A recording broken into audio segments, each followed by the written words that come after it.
பனிக்காலத்தில் ஏற்படும் நோய்களை எவ்வாறு எதிர்கொள்வது என்பது குறித்து சென்னை ராஜீவ்காந்தி அரசு மருத்துவமனையின் தீவிர சிகிச்சை பிரிவு தலைவர் டாக்டர் ரகுநந்தனுடன் எமது செய்தியாளர் தங்கமணி நடத்திய நேர்காணலை இப்போது பார்க்கலாம்.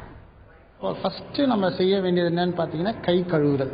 இன்ஃபேக்ட் நம்ம என்ன சொல்றோம்னா, இப்போ பல இந்த பன்றி காய்ச்சல் போன்ற எந்த தொற்று நோய்க்கும் ப்ரிவென்ஷனுக்கு இந்த கை கழுவுதலை நாம் முக்கியமாக அந்த குழந்தைங்களுக்கெல்லாம் அதை ஒரு ஹேபிட்டாகவே சொல்லி கொடுக்கணும்னு சொல்கிறோம். ஸோ அந்த மாதிரி ஒரு இரும்பும் போதோ தும்புன பிறகோ உடனடியாக போய் நன்றாக கையை கழுவ வேண்டும். இது ஒரு முக்கியமான ஒரு தற்காப்பு நடவடிக்கை. அப்படி இல்லைன்னா நம்ம வீட்டில் ஒரு டிஷ்யூ பேப்பர் இருக்கோ இல்லை ஹேண்ட் கர்ச்சீஃப் கைக்குட்டை அதை நம்ம உபயோகப்படுத்தலாம். ஒன்று.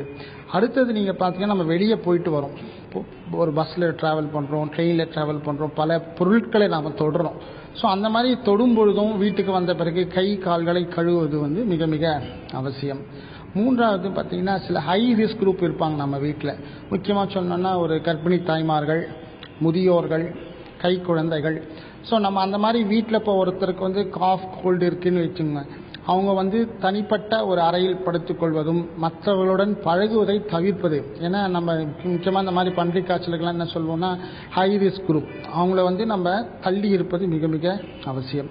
அடுத்தது அஃப்கோர்ஸ் தண்ணி. நம்ம ஒரு நோய் பருவதற்கு ஒரு முக்கியமாக ஒரு மீடியாவாக இருக்கிறது குடி தண்ணீர். ஸோ இதை நம்ம நன்றாக கொதிக்க வைத்து ஆற வைத்து அருந்துவது மிக மிக அவசியம். அதே மாதிரி நம்ம உணவுகளையும் புதிதாக ஃப்ரெஷ்லி குக்ட் ஃபுட், புதிதாக நல்ல ஒரு சூடாக சமைத்த உணவை உண்ணுவதும் மிக மிக அவசியம்.